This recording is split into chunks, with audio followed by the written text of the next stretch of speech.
नमस्कार. आपल्याबरोबर आहेत मुख्यमंत्री उद्धव ठाकरे. आपण त्यांच्याशी राज्य, देश, विश्व अनेक विषयांवर खास करून कोरोना संदर्भात जी स्थिती निर्माण झाली आहे त्याच्यावरती आपण त्यांच्याशी चर्चा करतोय. आणि जी माहिती आपल्याला खरोखर माहीत नव्हती, जसं मगाशी म्हणालो की जागतिक आरोग्य संघटनेच्या माध्यमातून सुद्धा अनेकदा ही माहिती आम्हाला समजली नाही, ही राज्याच्या मुख्यमंत्र्यांनी आपल्याला दिली. हे कौतुकास्पद आहे. आपण परत चर्चेला सुरुवात करू. उद्धवजी, जसं आपण मगाशी किंवा आधीच्या भागात सांगितलं की राज्याची अर्थव्यवस्था ही तितकीशी चांगली नाही.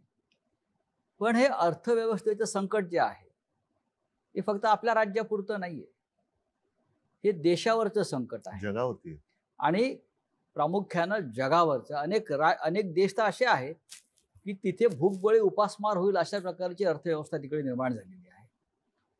तरीही महाराष्ट्र एक असं राज्य आहे हे आर्थिकदृष्ट्या, औद्योगिकदृष्ट्या देशात सतत पहिल्या क्रमांकावर राहिलं.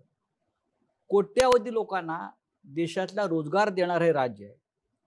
जर ह्या राज्याचीच अर्थव्यवस्था अशा प्रकारे डळमळीत झाली तर देश डळमळीत होईल. मी एक सांगतो तुम्हाला, दोन महत्वाचे मुद्दे आहेत. मगाशी ज्याचा मी उल्लेख केला की माननीय पंतप्रधान मध्ये मध्ये व्हिडिओ कॉन्फरन्सिंगच्या माध्यमातून देशातल्या सर्व मुख्यमंत्र्यांशी संवाद साधतात. त्यातल्या पहिल्या किंवा दुसऱ्या संवादात त्यांनी सांगितलं होतं की तुम्ही कोणीही अशी एखादी योजना जाहीर करू नका की जिच्यामुळे भविष्यात आपल्याला अडचण निर्माण होईल. बरं. सवंग लोकप्रियतेच्या अट्टहासापायी उगाच काहीतरी सूट हे दिलं ते दिलं असं जाहीर करू नका, कारण जशी तुमची परिस्थिती आहे तशीच आमची पण आहे, म्हणजे केंद्राची पण आहे. हे सत्यच आहे की जागतिक अडचण आहे. पण ह्या सर्व काळामध्ये मी जे तुम्हाला सांगितलं की आपण सर्व मिळून प्रयत्न तर करतो आहोत. गेल्या महिन्यामध्ये विविध म्हणजे जागतिक दर्जाच्या ज्या काही मोठ्या कंपन्या आहेत त्यांच्यासोबत आपण MOU जे काही सह्या केलेल्या आहेत त्याच्यात किमान 16,000 कोटीची गुंतवणूक ही महाराष्ट्रामध्ये येते. म्हणजे ह्या सगळं रिव्हर्स गिअर टाकलं गेलेलं आहे आणि त्या रिव्हर्स गिअरमध्ये ही गुंतवणूक आपल्याकडे येते. तर असं काही नाही की सगळं काही संपलेलं आहे किंवा सगळं काही संपणार आहे. हा काळ आहे, हा आणीबाणीचा आहे, अटीतटीचा आहे. तो काढणं आपल्याला फार गरजेचं आहे. त्याच्यात एकमेकांना सावरणं हे फार महत्वाचं आहे. उद्योगधंदे हे पुन्हा सुरू होणार आहेत आणि काही ठिकाणी तर आपण 50,000च्या आसपास तर राज्यामध्ये सुरू झालेले आहेत. विशेषतः आपण मुंबई आणि पुणे हा जो काही पट्टा आहे हा दाट लोकवस्तीचा असल्यामुळे इथे ह्याचा प्रादुर्भाव हा मोठा आहे. ह्याचं कारण लोकवस्ती आहे आणि लोकवस्ती आहे म्हणून प्रादुर्भाव आहे. इथे हा महत्वाचा औद्योगिक बेल्ट असल्यामुळे इथे थोडं आपण बंद किंवा लॉकडाऊन हा पाळतो आहोत. पण इतरत्र महाराष्ट्रात हा जेव्हा रेड, ऑरेंज आणि ग्रीन झोन अशी वर्गवारी होती त्यावेळेलाच आपण म्हणजे किमान मे महिन्याच्या मध्यावर किंवा शेवटाला असेल ऑरेंज म्हणजे तेव्हा काय होतं की एखाद्या जिल्ह्यात ठराविक भागातच केसेस आहेत, बाकी मोकळे आहे, तर आपण तिकडे त्यांना मुभा दिली. ग्रीन झोनमध्ये तर काहीच हरकत नव्हती, तिकडे उद्योगधंदे सुरू झालेले आहेत. आपण जशी आपली सरकारची कामं आहेत, रस्त्याची असतील, धरणाची असतील, कोस्टल रोडचं असेल, ग्रामीण भागात काय असेल, त्याच्यानंतर कापूस खरेदी असेल, दूध सुद्धा असेल, दुधासाठी सुद्धा आपण दूध खरेदी 31 तारखेपर्यंत करतो आहोत. मक्याची आहे, सगळ्याची आहे. ज्यांचं बियाणं बोगस निघालं त्यांना आपण नुकसान भरपाई मिळवून देतो आहोत. हे सगळं आपण करतोय. ह्याच्यात एक महत्वाचा मुद्दा असा म्हणजे आपण हातावर हात ठेवून गप्प नाही बसलेलो. साधारणतः 16,000 कोटीचे MOUs हे आपल्या राज्याने सह्या केलेले आहेत आणि MOU म्हटल्यानंतर ही प्राथमिक अवस्था असते. त्याच्यानंतर पुढची बोलणी आता सुरू आहेत आणि त्याही पलीकडे जाऊन आणखीन काही हजार कोटीचे MOU म्हणजे नवीन गुंतवणूक, नवीन पूर्णपणे. किती विश्वास ठेवतात? अ, कारण या नाही, आधीच्या सांगतो सरकारनं सांगतो सुद्धा सांगतो उद्योग मंत्री आपलेच होते. सांगतो काही अ, हजार कोटीचे MOU केले नक्की. होते, पण त्यातली इन्व्हेस्टमेंट काही इथे आली नाही केली. ह्याचं कारण का की तुमचा उद्योग मंत्री एकटा असून चालत नाही, तुमचं सरकार. आणि त्या काळात जो मगाशी तुम्ही उल्लेख केला की हे सगळं चालू असताना नोटबंदी आली. अनिश्चितता, धोरणांची अनिश्चितता असेल तर गुंतवणूक येणार नाही. आता आपल्या राज्यामध्ये मी राज्यापुरतं म्हणेन की अनिश्चितता नाही. आपण अनेक काही गोष्टी, सोयी सुविधा ह्या केवळ सगळं काही आपलं गहाण टाकून करतोय अशातला भाग नाही. पण ज्या काही गोष्टी आपण करू शकतो आहोत, मग जमिनीसाठी सुद्धा त्याच्यामध्ये काही नियमांची एक सोपीकरण असेल, इज ऑफ डुईंग बिझनेस ज्याला म्हणतो, ह्या सगळ्या गोष्टी आपण आणतो आहोत आता. आणि हे बघितल्यानंतर मला पूर्ण विश्वास आहे की हे एमओयू केलेत ते पूर्ण अंमलात आणून देण्याची जबाबदारी ही सरकारची आहे. आणि सरकारने जे वातावरण तयार केलेले आणि करत आहे, जो विश्वास एक लागतो, त्यातून ही गुंतवणूक येईल नक्की. ही गुंतवणूक येत असताना साहजिकच आहे, मग आधी असलेले उद्योगधंदे आहेत त्यांना तर आपण गो अहेड दिलेलं आहे, ते काम चालू करतायत. जिथे जिथे लॉकडाऊन नाही तिकडे दुर्दैवाने किंवा नाईलाजाने जिथे पुन्हा अशी परिस्थिती निर्माण होते तिकडे मात्र पुन्हा आपल्याला बंद करण्याखेरीज तात्पुरता पर्याय नाहीये. तर असं समजण्याचं कारण नाही की सगळं काही संपलंय. मी अजिबात निराशावादी नाही, मी स्वतः निराशावादी नाही आणि मी निराशावादी कोणाला होऊ देणार नाही. आपल्या नेतृत्वाखाली सकारात्मक कार्य चाललेलं आहे, राज्याला ऊर्जा मिळते आहे, या सगळ्या गोष्टी लोकांनी स्वीकारलेल्या आहेत. बघा एक शब्द आहे सरकारने, एक शब्द आहे संयम. आणि जो आपल्या बाबतीत काय वापरला जातो सांगतो. आता या शब्दाची सुद्धा गंमत आहे.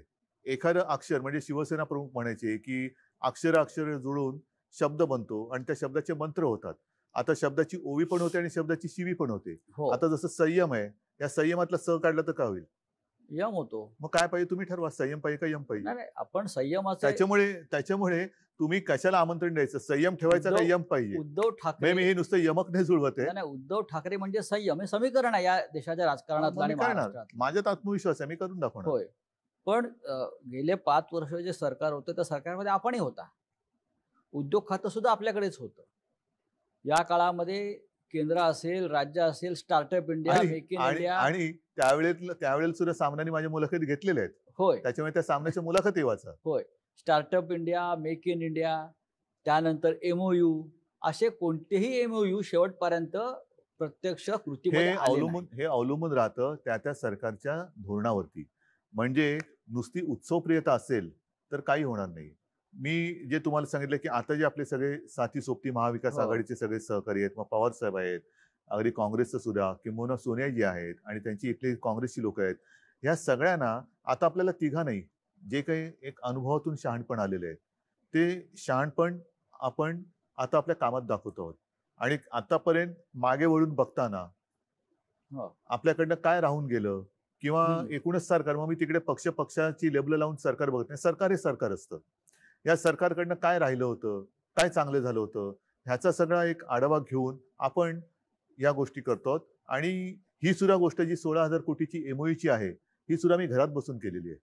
हो, आम्ही पाहिलं ते. मी हे सुद्धा घर बसल्याच केलेलं आहे. मी कुठेही भटकत गेलो नव्हतो की इकडे जा तिकडे जा तिकडे जा, काही नाहीये. आपली जी सिस्टीम आहे, पुन्हा सिस्टीम ही काम करते. सगळेजण, काही लोक त्यांच्या देशातून त्याच्यात सहभागी झाले होते. आपली काही लोक, मी घरात नव्हतो, देसाई साहेब आणि सगळे सहकारी मंत्रालयातून असतील. त्यामध्ये चीनची गुंतवणूक किती आहे? आता ह्याच्यामध्ये एक सांगतो तुम्हाला, चीनच्या गुंतवणुकीबद्दल, चीनची गुंतवणूक किती पेक्षा असावी की नसावी, हा महत्वाचा भाग आहे. आणि हा प्रश्न मी ज्या वेळेला पंतप्रधानांनी चीनच्या समस्येबाबत एक व्हिडिओ कॉन्फरन्स घेतली होती त्याच्यात विचारलेला होता की तुम्ही देशाचं एक धोरण ठरवा. आपल्याकडे काय होतं की पाकिस्तान बरोबर संबंध जरा ताणले गेले का मग पाकिस्तान मुर्दाबाद, पाकिस्तान बरोबर कोणतेही संबंध नको, त्याच्याबरोबर खेळ नको, क्रीडा नको, हे नको ते नको.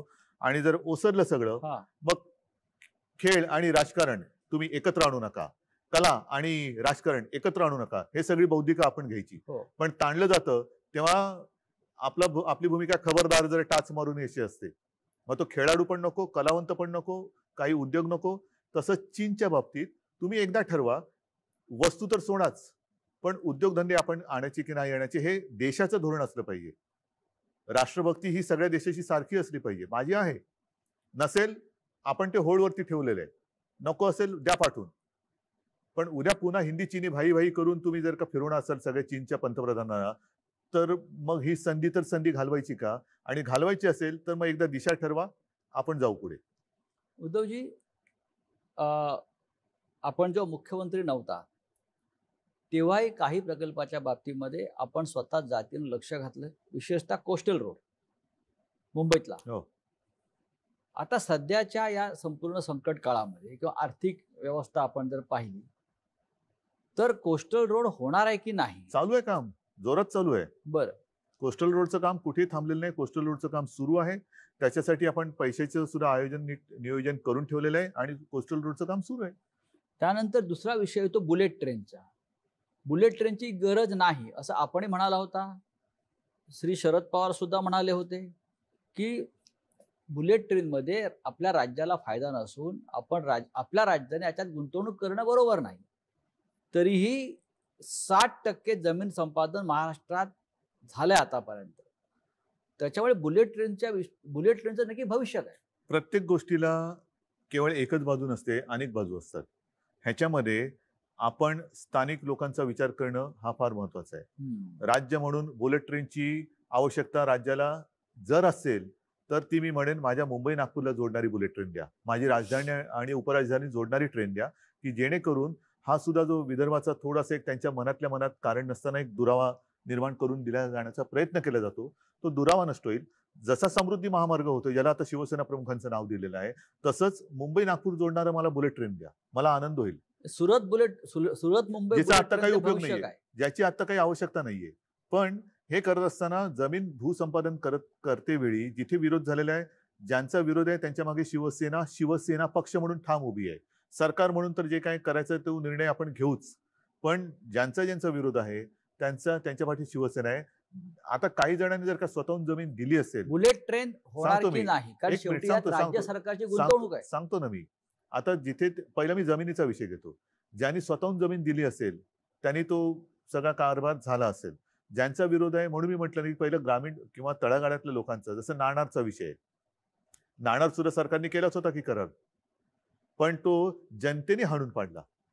आम्ही शिवसेना म्हणून जनतेच्या सोबत उभे राहिलो. आता सरकार म्हणून मला काय, जर का सगळ्यांना मान्य असेल करू करार, पण जेव्हा हा अंतिम टप्प्यामध्ये आता आपण हे मधले 2-3 महिने आपले ह्याच्यात सगळे कोरोनामध्ये गेले, त्याच्यामुळे सगळे विषय हे मागे पडले, हे सगळे मागे पडले. त्याच्यामध्ये बुलेट ट्रेन जरी असलं तरी त्या बुलेट ट्रेनचा विषयच बॅकसीटला गेला आणि तो विषय म्हणजे कोणी त्याच्याबद्दल काही विचारपूस पण केली नाही आणि त्याच्याबद्दल काही चर्चा पण झालेली नाहीये. आता ह्याच्यावरती सुद्धा सरकार म्हणून निर्णय घेताना शेवटी सरकार हे सरकार असतं आणि सरकार म्हणून निर्णय घेताना माझं काम असं आहे की माझी भूमिका ही व्यक्तिगत असू शकते, जी जनतेच्या सोबत राहण्याची आहे. पण राज्याच्या हिताचा जेव्हा विषय असेल की ह्याच्यात हित आहे का अहित आहे, तेव्हा माझं मत आहे की सगळ्यांना थोडं एकत्र बोलून आपल्याला हा निर्णय घेण्याची आवश्यकता आहे. विरोधी पक्षामध्ये आपण असताना सरकारनं 250-300 कोटी रुपये का द्यावे असा प्रश्न आपण सगळ्यांनी उपस्थित केला. तो माझा मुद्दा आजही कायम आहे. पण आता सरकार म्हणून आम्ही असताना हा काची सोडवणूक करण्याची गरज आहे. काला काही कारण आहेत का, खरंच ह्यातनं काही फायदा होणार आहे का, दाखवा आम्हाला कुठे फायदा आहे, काय होणार आहे फायदा, किती मुंबईतनं आणि सुरतमधनं ये जा होणार आहे, किती आर्थिक घडामोड होणार आहे, काय होणार आहे, हे सरकार म्हणून मला माहिती मिळू द्या. जर पटली जनतेसमोर ठेवतो, पण नसेल तर कदाचित मी असं म्हणेन की एखादी भूमिका मी एकतर्फी घेतली असेल तर ती आत्ता योग्य नाहीये. आत्ता मला अयोग्य वाटलं तर तो मी रद्द करेन. बर, आपली महाविकास आघाडी काय म्हणते? व्यवस्थित आहे. मध्ये मध्ये कुरकुर नाही, असं काय नाही. एक गोष्ट स्वीकारली पाहिजे, नक्कीच स्वीकारली पाहिजे आणि ती मी स्वीकारतो की गेल्या 2-3 महिन्यामध्ये फेस टू फेस या गाठीभेटी अवघड झालेत. कारण आज सुद्धा मी येताना वाचलं, अजून एका मंत्र्याला कोरोनाची लागण झालेली आहे. बरोबर आहे. अद्यापपर्यंत 2-3 मंत्री म्हणजे जितेंद्र असेल, अशोकराव असतील, हे धनंजय आहे, हे आजारी पडून सुदैवाने बरे झालेले. जितेंद्र तर फारच जरा गंभीर हे होता. तर अशा ह्याच्यामध्ये ह्या भेटीगाठी थोड्याशा अवघड झालेल्या आहेत. त्याच्यामुळे फोनवरून गाठीभेटी होणं किंवा व्हिडिओच्या माध्यमातून होणं, ह्या थोड्याफार फरकाने सुरू असतात. पण जिथे ते आवश्यकता लागेल, आता म्हणून आपण कॅबिनेट सुद्धा जी करतो ती कॅबिनेट थोडी विस्तारलेली आहे. म्हणजे काही मंत्री हे त्यांच्या कार्यालयात किंवा तिकडे बसतात, जिथे असतील तिकडे. मी माझ्या इकडे बसतो, मंत्रालयात काही जण बसतात. अशी सगळी जरा पसरून ती कॅबिनेट घ्यावी लागते. कारण एका ठिकाणी पुन्हा मी तेच सांगेन की जनतेला आम्ही कायदे सांगायचे आणि स्वतःच नियम तोडायचे, हे बरोबर नाहीये. तर त्याच्यामुळे ह्या काही थोड्याशा गाठीभेटी. काही मंत्र्यांचा असा आक्षेप आहे आणि तो प्रसिद्धी माध्यमात सुद्धा आलेला आहे की मंत्रालयाचं सचिवालय झालंय मधल्या काळामध्ये. उपस्थितीच नाहीये तिकडे कोणाची. सचिवालय म्हणजे जसं सचिवालयाचं नंतर मंत्रालय का झालं, कारण हे राज्य नोकरशाही चालवत नाही तर मंत्री चालवतात, लोक नियुक्त सरकार चालवतं. हे चित्र गेल्या 6 महिन्यात बदलल्याचा जो आक्षेप सातत्यानं समोर म्हणजे येतो. काय झाले? म्हणजे सचिवांच्या ताब्यात किंवा नोकरशाहीच्या ताब्यात हे राज्य गेले, म्हणजे काय झाले? असं साधारण काही नाही, मंत्री म्हणजे काय बोलतायत झाले? की नोकरशाही राज्य चालवतात आणि म्हणजे काय करते? मंत्र्यांचं ऐकलं जात नाही. म्हणजे काय होते? मंत्र्यांचंच ऐकलं जात नाही. नाही. म्हणजे मग जर का तसं असेल तर धारावीचं कौतुक, राज्याचं कौतुक, सर्वोत्तम मुख्यमंत्री या ज्या सगळ्या गोष्टी आहेत ह्या नोकरशाहीने पटवून केलेल्या गोष्टी आहेत का? निर्णय घेण्याचा अधिकार आपला आहे. अंमलबजावणी करून त्यांच्याकडून घ्यायची असते. ज्या यंत्रणेची घडी आहे ही घडी शेवटी यंत्रणा, नाही, हे आपलं आपण योग्य बोलताय. ही यंत्रणा राबवण्याची हिंमत तुमच्यात पाहिजे. तुम्ही जर का प्रत्येक ठिकाणी ऑर्डरी तुम्हीच देणार आणि कामही तुम्हीच करायचं तर हे काय गव्हर्नमेंट असू शकत नाही. म्हणजे जसं नागपूरचं प्रकरण सगळ्यांसमोर आहे की तिथे जे महापालिका आयुक्त आहेत तुकाराम मुंढे आणि तिकडलं लोकनियुक्त महानगरपालिका किंवा नितीन गडकरी स्वतः केंद्रीय मंत्री, आता ह्याच्यामध्ये हा फार मोठा वाद अख्ख्या महाराष्ट्रात बरोबर आहे. सुरू आहे. मग माझं काय म्हणणं आहे, तुम्ही एकतर मग यंत्रणा केराच्या टोपलीत फेकून द्या. हा. मंत्रालय का सचिवालय, सचिव पद्धतच बंद करून टाका. पिन टू पियानो ज्याला म्हणतात ना, A to Z गोष्ट म्हणजे ऑर्डर पण तुम्हीच काढायची, कामं पण तुम्हीच करायची, मदतीचं वाटप सगळं तुम्हीच करायची. राज्याचे मुख्यमंत्री म्हणून तुम्ही तुकाराम मुंढ्यांच्या मागे उभे आहात की महानगरपालिका जे तुकाराम मुंढ्यांच्या मागे लागली आहे तिकडे हात धुवून त्यांच्या मागे आहात? तुमचं मत काय? कोणाचं बरोबर आहे? मला असं वाटतं की तुकाराम मुंढे आल्यापासून तिथे शिस्त लागलेली आहे. मग मी कोणाच्या मागे उभं राहायला पाहिजे? शिस्तीच्या मागे उभं राहायला पाहिजे. तसंच आहे. एखादा अधिकारी कठोर असू शकतो, कडक असू असेल. शकतो, पण त्याचा तुम्ही त्या कठोरपणाचा लोकांच्या हितासाठी उपयोग करून घेत असाल. एक गोष्ट अशी आहे की त्यावेळी त्यांनी जे काही कायदे किंवा काही नियम कडकपणाने अंमलात आणवले हे काही जणांना परवडत नसतील. तिथे आता इलेक्शनचा जमाना नाहीये. आधी जर मतदार वाचले तर मतदान होणार आहे आणि त्याच्यात जर का तुकाराम मुंढेंनी एखादी गोष्ट कडकपणाने अंमलात आणली तर अशा अधिकाऱ्याच्या पाठी उभं राहायला पाहिजे. बर आतताईपणा कोणीच करू नये. पण जर का चांगली शिस्त लावली जात असेल आणि जनतेचं हित, शेवटी जनता सुद्धा आता उघड्या डोळ्याने बघत असते. तोंडावरती मास्क असेल पण डोळे उघडे आहेत जनतेचे. जनतेचे उघडेच डोळे. म्हणून मी मागे सुद्धा म्हटलं होतं की हा महाराष्ट्र आहे, धृतराष्ट्र त्याचं झालेलं नाही आणि होऊ शकत नाही. आघाडीचं सरकार चालवताना मर्यादा असतात असं मनमोहन सिंग नेहमी म्हणायचे. अटल बिहारी वाजपेयी सुद्धा असंच म्हणत होते. अनेक पक्ष एकत्र असतात, प्रत्येकाची भूमिका वेगळ्या असतात. मनमोहन सिंग सुद्धा एकदा रागाने म्हणाले होते की मी काही निर्णय घेऊ शकत नाही, हे आघाडीचं सरकार आहे, मर्यादा असतात. आपलंही तसं मत आहे का? मनमोहन सिंग यांना प्रशासनाचा अनुभव होता. बरं. त्याच्यामुळे त्यांना मर्यादेचं एक भान होतं. हा. मला प्रशासनाचा अनुभव नाही, त्याच्यामुळे मला मर्यादेचं भान नाही. बरं. हे 3 चाकी सरकार आहे असं म्हणतात, रिक्षा असं विरोधी पक्ष म्हणतात. पण ते गरीबाचं ना, बुलेट ट्रेन का रिक्षा, मी रिक्षा गरीबाच्या मागे उभा राहील. ही 3 चाकी. हे माझी भूमिका काही बदलत नाही. म्हणजे कोणी याचा गैरसमज करू नये की मुख्यमंत्री झाल्यावर मी बुलेट ट्रेनच्या मागे उभा राहील. नाही, मी एवढंच म्हटलेलं आहे, मुख्यमंत्री झाल्यानंतर मी सर्वांगीण जरा विचार करून, जर माझं मत विरोधी पक्षात होतो आणि लोकांच्या सोबत आहे त्याच्यामुळे बुलेट ट्रेन नको हे आहेच. पण आता सुद्धा जर का ते सगळ्यांच्या मताने नको असेल तर ते मी नाही करणार. आणि म्हणून 3 चाकं तर 3 चाकं ती चालतात नाही एका दिशेने. शेवटी केंद्रामध्ये किती चाकं आहेत? हे 3 पक्षाचं सरकार आहे. केंद्रात किती पक्षाचं सरकार आहे? अनेक पक्ष आहेत. नाही, मी जेव्हा गेल्या वेळेला इंडियात गेलो होतो तेव्हा ते 30-35 चाकाची म्हणजे रेल्वे गाडी होती. आता आपलं एक चाक बाजूला गेलंय. आणि शिवाय केंद्रात काही ठिकाणी आणि इतर अपक्ष म्हणजे एक हे पण असते, स्टेपनी पण असते. हो हो. ह्या 3 पक्षामधले जे प्रमुख पक्ष आहेत, शिवसेना आहेच, काँग्रेस आहे, राष्ट्रवादी आहे. काँग्रेसचा असा आक्षेप आहे की मुख्यमंत्री राष्ट्रवादीला झुकतं माप देतात. म्हणजे काय करतात? नाही, तो त्यांचा एक प्रेमळ आक्षेप सुरुवातीला होता. तो गैरसमज मी मध्ये भेटल्यानंतर तो दूर झालेला आहे आणि असं काय तो तीव्र त्याच्यात काही हे नव्हतं. बरं. काही शेवटी असे सगळेच जण निवडणुका लढवून निवडून येत असतात. जनतेच्या काही अपेक्षा त्यांच्याकडनं असतात म्हणून तर जनता मतं देते आणि त्या अपेक्षा जर आपण पूर्ण करू शकत नसू असं जर कोणाला वाटत असेल तर तो काय त्यांची ती काही चूक याच्यातला भाग नाहीये. त्या अशा अपेक्षा ह्या व्यक्त करणं हा काही गुन्हा नाहीये. तर मला असं वाटतं अशा काही गोष्टी आक्षेप मी म्हणत नाहीये, पण सुरुवातीच्या काळामध्ये थोडंफार असं त्यांच्या मनात असेलही. माझ्याशी ते असे काही अगदी ठामपणाने बोलले नाही की आम्हाला तुम्ही विचारतच नाही, अमुकच नाही. माझं पवार साहेबांशी पण चांगलं हे आहे. कधी कधी मी अगदी काही नित्य नियमाने नाही, पण सोनियाजींना पण मी फोन करत असतो. शरद पवारांचं किती मार्गदर्शन लाभतं? त्यांना अनुभव राज्य चालवण्याचा भरपूर आहे. त्यांच्या बरोबरच्या भेटी ह्या एक वेगळा अनुभव असतो. बरं. ते जेव्हा मला भेटतात तेव्हा असं काही नाही की ते असं काहीतरी काम किंवा काहीतरी असं घेऊन येतात, अजिबात नाही. कधीतरी त्यांचा फोन येतो, उद्या काय करताय? आणि बहुतेक वेळेला उद्या जर का सगळं व्यवस्थित जुळत असेल तर मी आणि त्यांची भेट ही होते. भेटीमध्ये मग त्यांचे काही ते जुने अनुभव सांगत असतात. लातूरला भूकंप झाला तेव्हा त्यांनी काय केलं होतं, चीनचा विषय निघाला तेव्हा ते चीनच्या दौऱ्यात त्यांचा अनुभव कसा, मग ते पंतप्रधानांसोबत त्यांच्या चीनच्या काय चर्चा झाली, मग अमुक एक कसं आहे, तमुक एक कसं आहे, म्हणजे जुन्या त्यांच्या अनुभवाच्या आठवणी ते सांगत असतात. शरद पवार हे या महाराष्ट्रातल्या किंवा देशातल्या शेतकऱ्यांचे एक महत्त्वाचे नेते आहेत. सहकार क्षेत्रामध्ये त्यांचं योगदान मोठं आहे. महाराष्ट्रातली साखर कारखानदारी अडचणीत येऊ नये या भूमिकेचे ते आहेत पहिल्यापासून.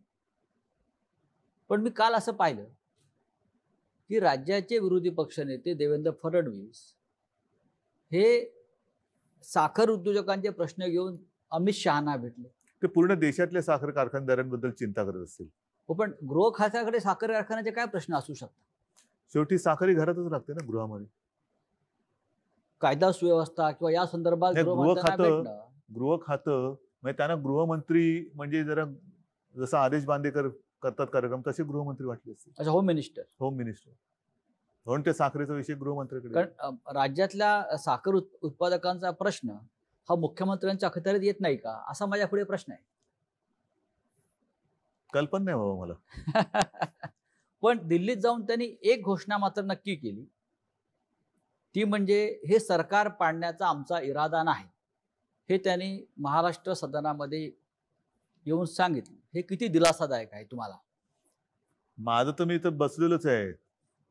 इरादा असेल नसेल, काही जण सांगतात की ऑगस्टमध्ये सप्टेंबरमध्ये सरकार पाडणार. माझं म्हणणं आत्ता पाडा. माझी मुलाखत चालू असताना सरकार पाडा. मी काय फेविकॉल लावून बसलेलो नाहीये. पाडायचं तर पाडा, जरूर पाडा. त्याच्यात तुम्हाला पाडापाडी करण्यात आनंद आहे ना. काही जणांना घडवण्यात आनंद असतो, काही जणांना बिघडवण्यात आनंद असतो. बिघडवायचं असेल बिघडवा, मला नाही परवा, पाडा सरकार. ही तुमची भूमिका आहे की आव्हान आहे? हा माझा स्वभाव आहे.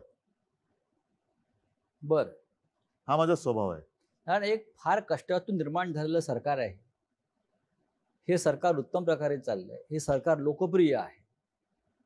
हे सरकार टिकायला पाहिजे असे या जनतेची भावना आहे किंवा या सरकारचं भवितव्य विरोधी पक्ष नेत्यावरती अवलंबून नाही. हा, म्हणून मी म्हणतोय की पाडायचं असेल जरूर पाडा. बर, आत्ता पाडा. आता मध्य प्रदेश काँग्रेसचं सरकार पाडलं.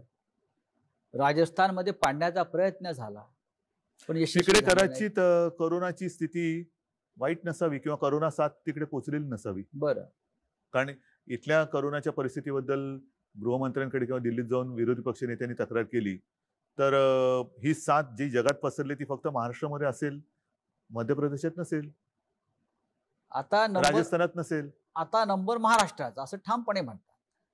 पाडा. दुसरा प्रश्न एक गंभीर या निमित्तानं आला.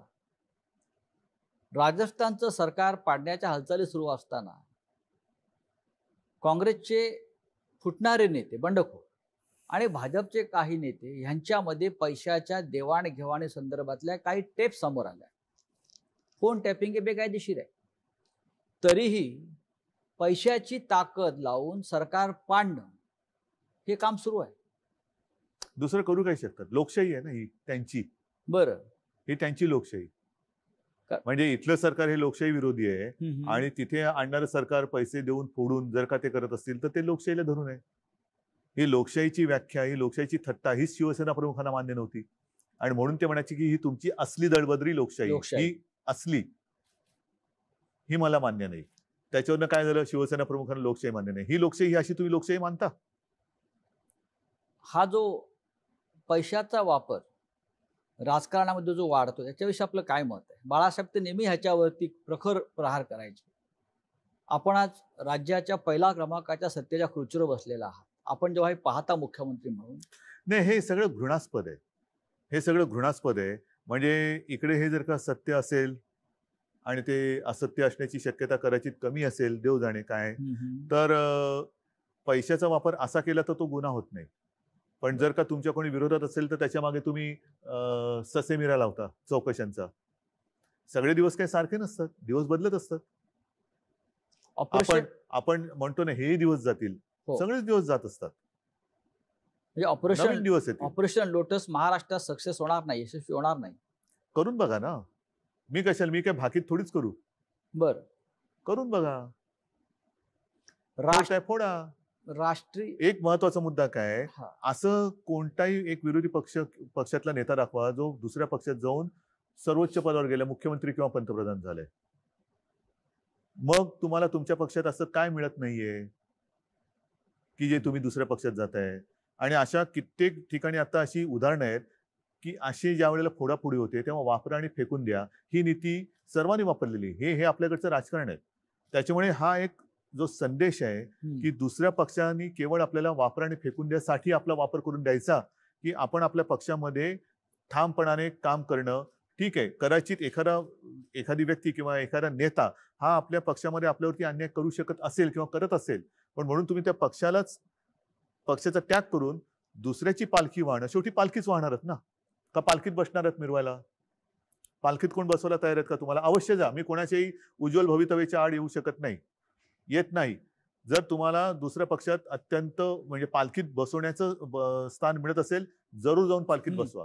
पण पालखीचे भोई होण्यासाठी म्हणजे काय की नुसती वरात चालले पण माझ्या खांद्यावर पालखीचं ओझं आहे, एवढंच तुम्हाला समाधान आहे? मग पालखीचं ओझं व्हायचं असेल तर जाऊ शकता.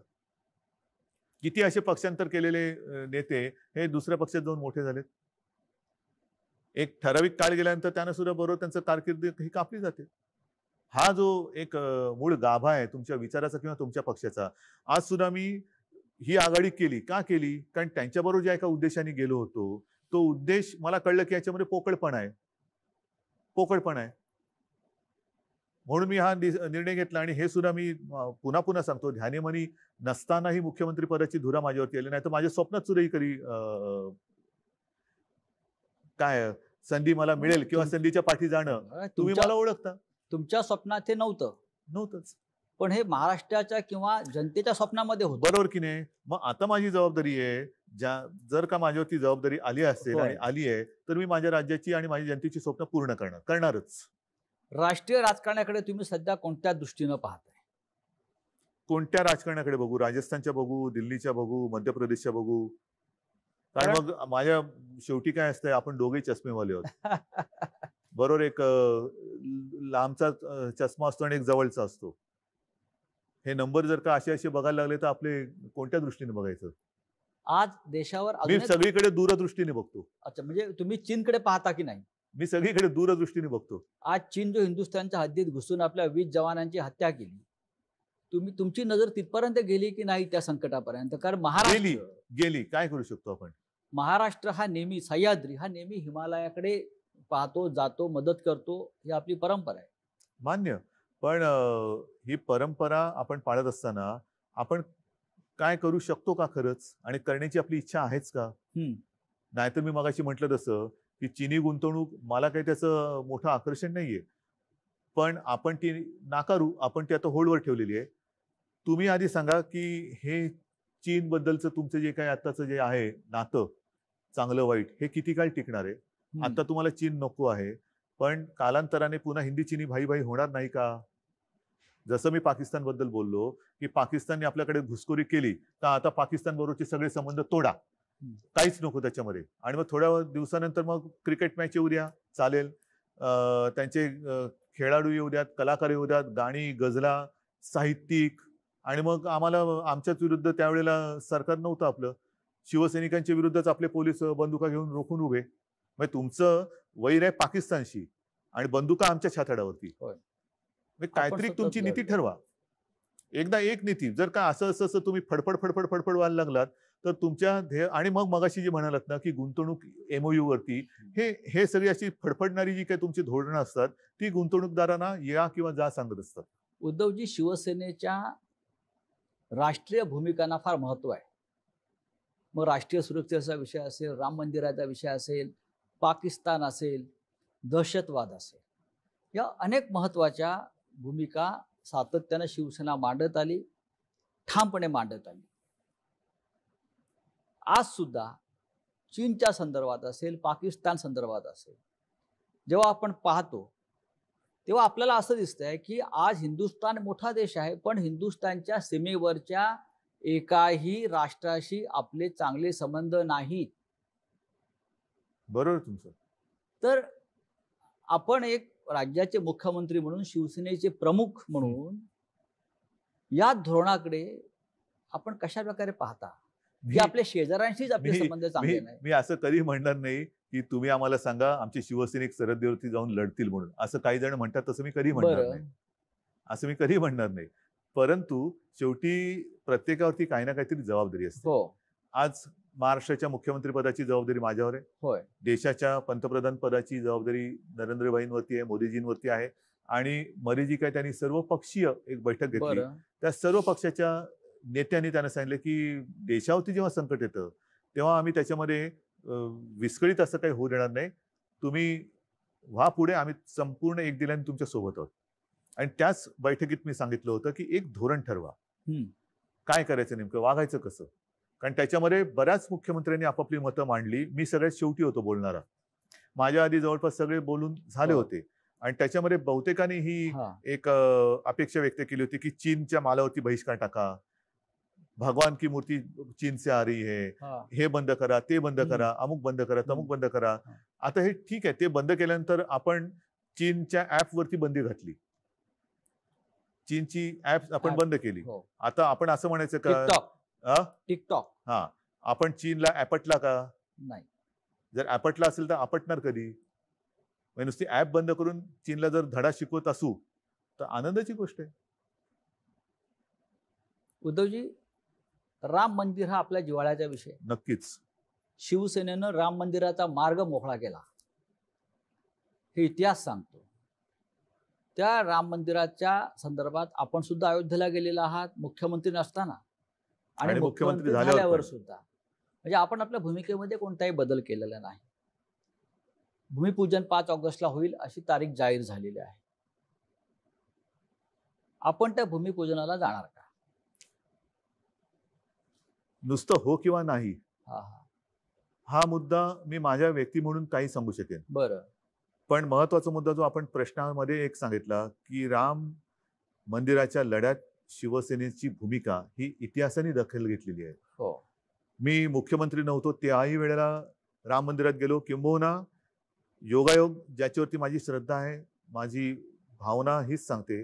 नोव्हेंबर 18 मध्ये मी पहिल्यांदा राम मंदिरला गेलो होतो. आपण सोबत होतात. शिवनेरीवरची म्हणजे शिवजन्मभूमीची एक मुठ माती मी घेऊन गेलो. त्याच्यानंतर ह्या विषयाला खूप चालना मिळाली. त्याच्या आधी हा विषय थंड बस्त्यात होता, कोणी काय विषयच काढत नव्हतं. शिवसेनेने सुरुवात केली, जर उशीर लागत असेल तर कायदा बनवा, वटहुकूम काढा, काय वाटेल ते करा, पण राम मंदिर बनवा, आपलीच मागणी होती, ही शिवसेनेची मागणी होती. त्याच्यासाठी आपण अयोध्येला गेलो. तुम्ही योगायोग म्हणा, काही म्हणा, त्या विषयाची सोडवणूक तर वर्षात झालीच. पण ज्या नोव्हेंबरमध्ये 18च्या नोव्हेंबरमध्ये मी तिकडे गेलो, त्याच्या पुढच्या नोव्हेंबरमध्ये तो प्रश्न पण सुटला आणि मी मुख्यमंत्री पण झालो. ही माझी श्रद्धा आहे. ज्याला कोणाला ह्याला अंधश्रद्धा म्हणायचं असेल तो त्यांच्याकडे विषय. माझी श्रद्धा आहे आणि ती आहेच, असणारच आहेच. मुद्दा काय येतो की सर्वत्र सध्या करोनाचं थैमान आहे. मी ठीक आहे, मी म्हणेन मी जाणारच, मला काही बिघडत नाही, मी मुख्यमंत्री आहे आणि नव्हतो तेव्हा सुद्धा मला तिथे मानपान सगळं मिळालं. ती शिवसेना प्रमुखांचं आणि माझा मुलगा म्हणून ती पुण्य माझ्याकडे आहेच. आता तर मुख्यमंत्री आहे, मला बंदोबस्त मिळेल, मी व्यवस्थित जाईन, मी पूजा अर्चा करून किंवा त्या कार्यक्रमात सहभागी होऊन परत येईन. पण हे मंदिर हे सर्वसामान्य मंदिर नाहीये. एखाद्या गावात जरी मंदिर बनवायचं झालं तरी गावकरी जल्लोषात एकत्र येतात, कारण त्या गावासाठी ते राम मंदिर असतं अयोध्येसारखं. जे अनेक लोक अयोध्येला जाऊ शकत नाही त्यांच्यासाठी त्या गावाचं मंदिर हे महत्वाचं असतं. अनेक सभा समारंभ किंवा लग्न किंवा इतर काही गोष्टी त्या मंदिरातल्या देवाच्या साक्षीने होतात गावामध्ये.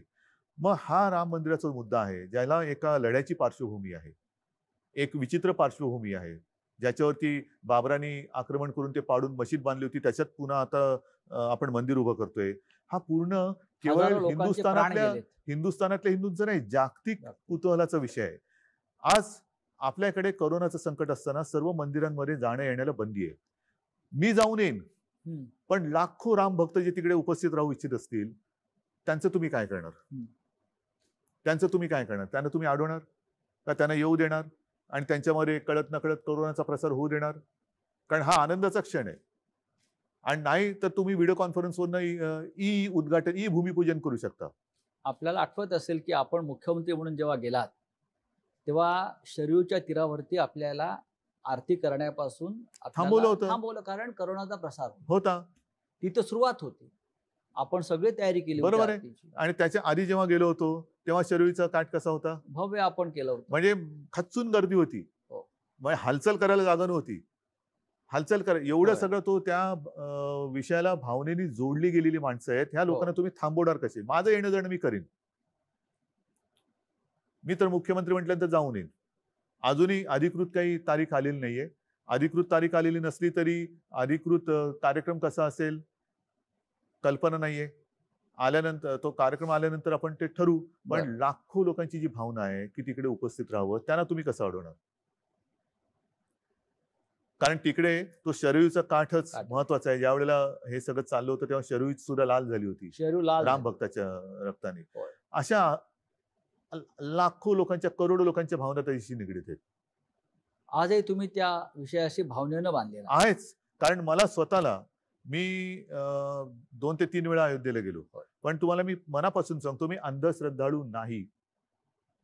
माझे आजोबा, माझे वडील, आजोबांची मतं ही मला चांगली माहिती आहेत. आजोबा माझे नास्तिक नव्हते, त्यांची देवावरती श्रद्धा ही होतीच, पण ते त्याचबरोबरीने माझे वडील पण अंधश्रद्धाळू नव्हते. अंधश्रद्धा वेगळी आहे, नास्तिकपणा वेगळा आहे आणि आस्तिकपणा वेगळा आहे, श्रद्धा वेगळी आहे. श्रद्धा आणि अंधश्रद्धामध्ये एक पुसटची लाईन आहे, ती फार महत्वाची आहे. आणि त्या एका भावनेत मी सांगतो, मी ज्या वेळेला, मी आतापर्यंत मला वाटतं 3 वेळा आपण गेलो. 3 वेळा गेलो. तिन्ही वेळेला मी जेव्हा त्या राम मंदिराच्या समोर, राम मंदिर आता ते रामाचं हे काय आपण बघितलं, आता भव्य दिव्य ते होईल, पण तो जो एक गाभारा आहे त्याच्या समोर उभं राहिल्यानंतर मला जो काही एक अनुभव आला, तो अनुभव मला आला, इतरांना आला असेलच, मी नाही म्हणत नाहीये. उद्धवजी, त्याच्यामुळे ह्याच्याबद्दल कोणी या विषयावरती माझ्याशी कोणी वाद घालू नये किंवा कोणी मला शिकवू नये. उद्धवजी, शिवसेना म्हणजे गर्दी. हा गेल्या 50-55 वर्षाचा अनुभव. शिवसेना प्रमुख म्हणजे गर्दीचा महासागर. आपण सुद्धा शिवसेना पक्षप्रमुख झाल्यावरती सतत गर्दीत राहिलात.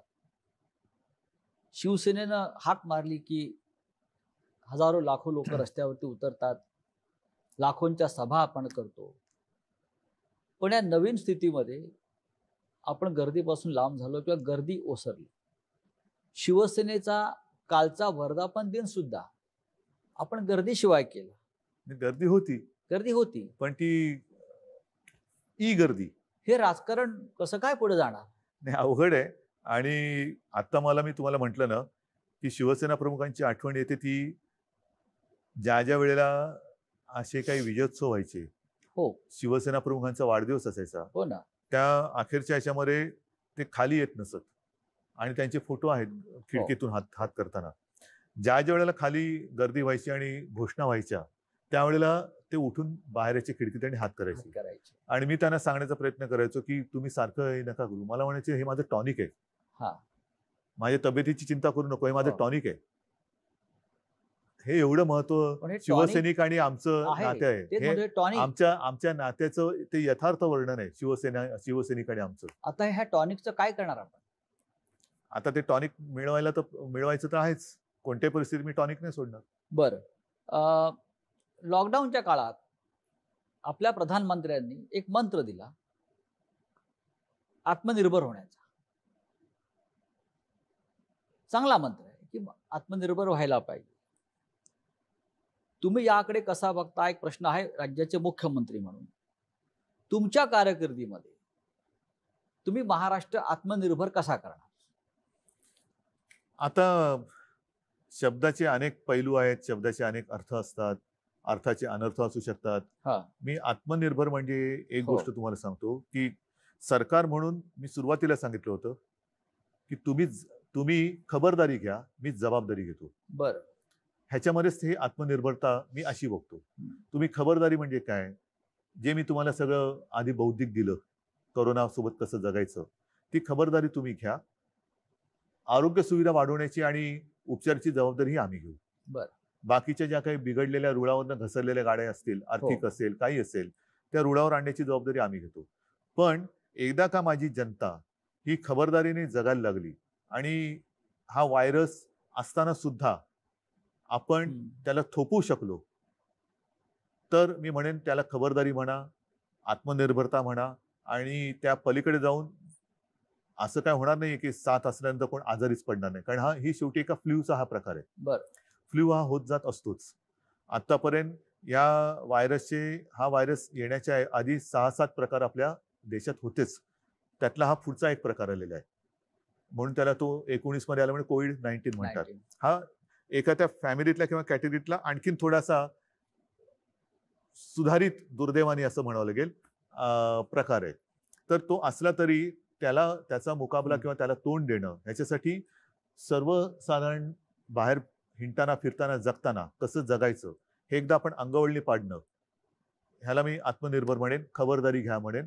आणि त्याच्यानंतर जर आवश्यकता लागली तर वेळेवरती जी काही औषधं आपल्याकडे उपलब्ध आहेत, कारण ह्याला अजून औषध नाही आलेलं, तर जीव वाचवण्याची जबाबदारी ही सरकारने घ्यायला पाहिजे. उद्धवजी, हे झालं सरकार, प्रशासन, शासकीय नेतृत्व. पण शेवटी आपले पंचप्राण शिवसेना आहेत. अनेक वर्ष आपण शिवसेनेचं काम करतो. आपण नेते आहेत, प्रमुख मार्गदर्शक आहात. शिवसेना प्रमुखाने आपल्याला एक वाट आखून दिल्या, त्या वाटेवरनं आपण जात आहोत. सातत्यानं आपण असं म्हणत आलो की 100% शिवसेना. काही काळापर्यंत आपण 2 पक्षांबरोबर होतो, म्हणजे एकाच पक्षाबरोबर आपली युती होती, 2 पक्षाचे सरकार होतं. आज आपण 3 पक्षांबरोबर आहोत, पण मुख्यमंत्री आहोत. आपण मुख्यमंत्री आहोत आणि वेगळ्या वेगळ्या विचाराचे पक्ष आहेत.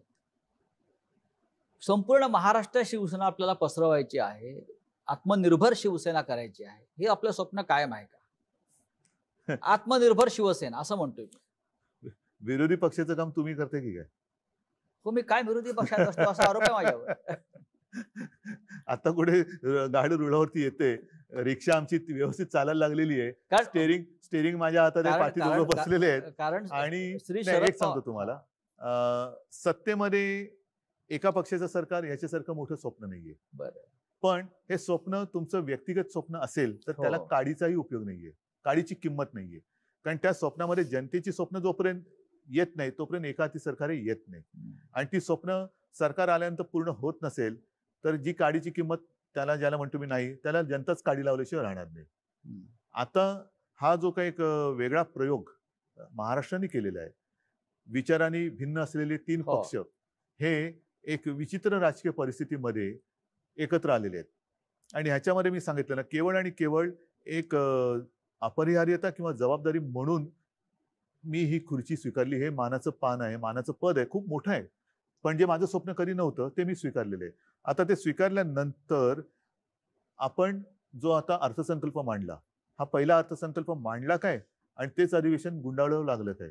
आता त्याच्यात ज्या काही गोष्टी आपण जाहीर केलेल्या आहेत त्या जनतेच्या हितासाठी आजपर्यंत कदाचित त्यातल्या गोष्टी अशाही आहेत की ज्या आजपर्यंत कोणी केल्या पण नाहीयेत आणि विचार पण केला नव्हता. तर ती एक माझी आता जबाबदारी ती पार पाडणं. हे करताना मी माझ्या कामाची सुरुवात तर केलेली होतीच आणि ती मी आजही करतोय. ती सुरुवात म्हणजे जे यांच्या भाषेमध्ये मी फिरायला सुरुवात केली होती. बरं. मी फिरत होतोच. विभागवार जी कामं त्यावेळेच्या कदाचित सरकारने केली नसतील, मी प्रत्येक विभागाची बैठक घेतली. याच्यात मला आजही माहिती आहे की मराठवाड्यातले काही जिल्हे बाकी राहिलेले आहेत, पण अन्यथा विदर्भ असेल, अर्धा मराठवाडा आहे, उत्तर महाराष्ट्र, पश्चिम महाराष्ट्र, कोकण, मुंबई, ही तिथे जाऊन मी माझ्या प्रशासनातल्या सहकाऱ्यांसोबत माझ्या विधिमंडळातल्या मग सर्व पक्षीय आमदारांची बैठक घेतली होती आणि त्यांची कामं आपण नोंदवून त्याच्याप्रमाणे काही ठिकाणी मी ऑर्डर्स पण दिलेले आहेत. तर ही सुरुवात मी केली होती कामाला.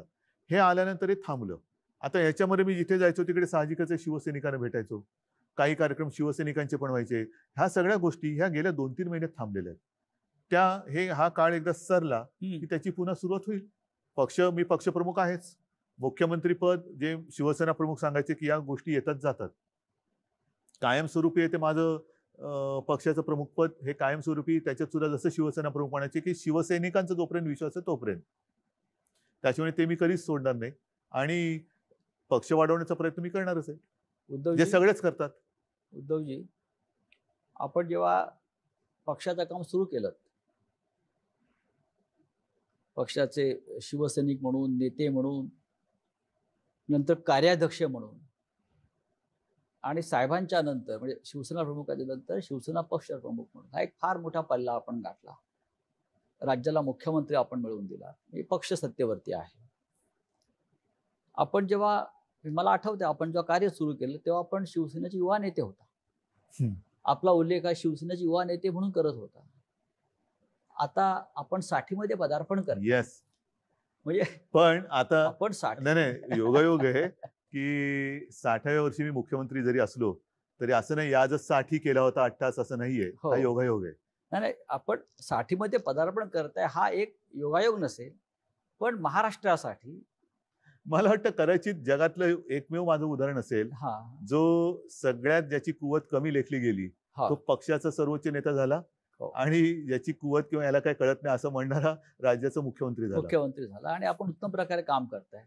राज्याच्या जनतेचे आपल्याला आशीर्वाद आहे, ते महत्त्वाचे. म्हणजे युवा बघा, मी आजही तुम्हाला अत्यंत प्रामाणिकपणाने सांगतो, मी माझी आज देखील सही आपला नम्र म्हणूनच करतो. ही शिकवण बाळासाहेबांची आपल्याला सगळ्यांना, कारण हे बाळासाहेबांची पद्धत आहे आणि माझ्या आजोबांची पद्धत, माझ्या म्हणजे बाळासाहेबांची ही पद्धत. ह्या गोष्टी येतात जातात. जनतेशी आपण कायम नम्रतेने वागलं पाहिजे. कारण कधी कुठेही गेलो, मी मुख्यमंत्री असो वा नसो, मी मा आणि बाळासाहेबांचा मुलगा म्हणून मी कुठेही कधी गेलो तरी लोक मला हसून माझं स्वागत करतात, प्रेमाने आदरातिथ्य करतात, या बसा म्हणतात. हे जे काय ना, ही कमाई ही पूर्वजांच्या पुण्याची कमाई आहे. माझं कर्तृत्व शून्य आहे. उद्धवजी जसं बघा युवा नेते होता आपण आणि आपण आज 60त प्रवेश करताय म्हणजे आपण सिनियर सिटीजन झालात असं मी म्हणतो. आता मला बसचा प्रवास फुकट मिळणार. म्हणजे आपल्या निमित्ताने इतरांना मिळेल. कसं तुम्ही पण मी आज बसमध्ये एक पाऊल टाकलं असेल तरी तुम्ही पाऊल टाकायच्या तयारीत आहे. तुमच्या बरोबरच आहे मी. मला सांगा की हा प्रवास जो आहे युवा नेता ते शिवसेनेचे आता ज्येष्ठ नेते किंवा हा प्रवास जो आहे ना, हा प्रवास आता आपण असं म्हणतो मागे वळून बघताना हा फार महत्वाचा टप्पा आहे 60 आहे. पण हा प्रवास आता असं वाटतं की हा बुलेट ट्रेनच्या वेगाने झाला. बरं, आपल्याला इकडे तिकडे बघायलाच मिळालं नाही. या सगळ्या काळामध्ये मी अत्यंत प्रामाणिकपणाने सांगतो, असं काही जण जे म्हणतात ते खरं आहे की माझं एक क्षेत्र नाही, माझं एक खरंच क्षेत्र नाही. मी मूळचा कलाकार ते करताना केवळ आणि केवळ शिवसेना प्रमुखांना म्हणजे माझ्या वडिलांना एक काहीतरी सहकार्य व्हावं आपल्या परीने, काहीतरी खारीचा वाटा, त्या निमित्ताने मी सुरुवात केली. माझी सुरुवातीचं पहिलं पाऊल होतं ते सामना. कारण तेव्हा मी बघत होतो, हे सगळं सांगून झालंय, रिपीट करण्याची काही आवश्यकता नाहीये. पण शिवसेना प्रमुखांना तर वेळ उसंत नव्हती, कारण तेव्हा आत्तासारखी साधनं नव्हती, हेलिकॉप्टर नव्हती, विमानं नव्हती. कुठेही जायचं झालं तरी गाडीने प्रवास करावा लागत होता. त्याच्यात सुद्धा एअर कंडिशन गाडीत असणं ही फार मोठी लक्झरी होती. अनेक शिवसेनेचे नेते कार्यकर्ते हे तेव्हा देखील आणि आज सुद्धा काही अंशी मी बघतोय एसटीतनं फिरतात आणि तेव्हा फिरायचे. अगदी वामनराव महाडिक असतील, दत्ताजी असतील, त्यांच्यासोबतचे काही कार्यकर्ते जे आहेत त्यांचं कर्तृत्व फार मोठं आहे. त्यांनी त्यावेळेला ह्या सगळ्या खस्ता खात शिवसेना पसरवली, बीज पेरली, ती बीज रुजवली आणि त्याला आलेले जे काही अंकुर आहेत ते मी आज बघतोय. म्हणजे जसं कोकणामध्ये म्हणतात पूर्वी, आता त्याच्यात सुद्धा प्रकार आले की नारळाचं झाड आजोबांनी लावलं तर नातवाला फळ मिळतं. आज त्यांनी लावलेल्या झाडाची फळं ही आपण चाखतो आहोत. त्याच्यामुळे त्यांचं कर्तृत्व आणि त्यांचं योगदान हे फार मोठं आहे. माझं ह्याच्यामध्ये खरंच काही कर्तृत्व नाही. केवळ आणि केवळ मी ह्याच्यामध्ये मनापासून इन्व्हॉल्व्ह झालो. जसं तुम्ही मगाशी सांगितलं की कोरोनावरती डॉक्टरेट आहे की काय, नाही असं नाहीये. कोणती जबाबदारी स्वीकारली तर ती पूर्णपणाने प्राणपणाने पार पडायची. त्याची सामनाची असेल, मग एक संघटनेमध्ये ज्याला म्हणतो आपण शिस्त आणणं असेल किंवा एक यंत्रणा उभी करणं असेल, ह्यातनं मी हळूहळू पुढे करत किंवा हाही माझा तुम्हाला अनुभव सांगितलेला आहे की सुरुवातीला मी भाषणच करत नव्हतो. म्हणजे मला भाषण करता तेव्हाही माझं म्हणणं की येत नव्हतं, आताही माझं म्हणणं मला येत नाही. आणि आधी तर मला असं झालेलं की एका ठिकाणी तरी जोर जबरदस्तीने मला बोलवलं आणि तेव्हा मी ठरवलं की भाषण करायचंच, कारण लोकांना कळू दे मला काही येत नाही. मी भाषण आधी लिहिलं, पाठ करून गेलो, माईक समोर उभं राहिल्यावर मला भाषणच आठवेना आणि तेव्हा मला जे सुचलं ते मी बोललो आणि त्याही भाषणाला टाळ्या मिळाल्या आणि असंच माझं भाषण करत करत मी इथपर्यंत आलो. आज म्हणजे अनुभव एखाद्या गोष्टीचा तुम्हाला असायलाच पाहिजे असं नाहीये. तुम्हाला हृदयात आणि एक अंतःकरणात तळमळ पाहिजे. ती म्हणूनच तळमळ महत्वाची आहे. म्हणून आपण जेव्हा मुख्यमंत्री झाला तेव्हा संपूर्ण महाराष्ट्रानं टाळ्या वाजवून स्वागत केलं आपलं. येस, कारण तळमळ पाहिजे. त्या तळमळीने मी काम करतो.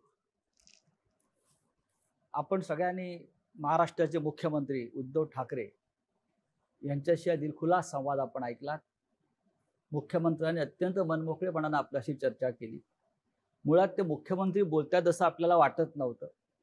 ते आपल्या घरातलेच एक तसंच आहे मी. सदस्य आहेत, शेवटी कुटुंबातले शेवटी कोणीतरी मुख्यमंत्री म्हणजे मित्र काय? आहेत, त्याला काय मुलगा शिंग आहे, फुटतात. वडील आहेत, भाऊ असंच वाटत होतं आणि महाराष्ट्राला त्यांचं हेच रूप जास्त आवडतंय. उद्धवजी, आपण आलात, खूप मोकळेपणानं बोललात, चर्चा केलीत, याबद्दल धन्यवाद. जय महाराष्ट्र. धन्यवाद सगळ्यांना. जय हिंद, जय महाराष्ट्र.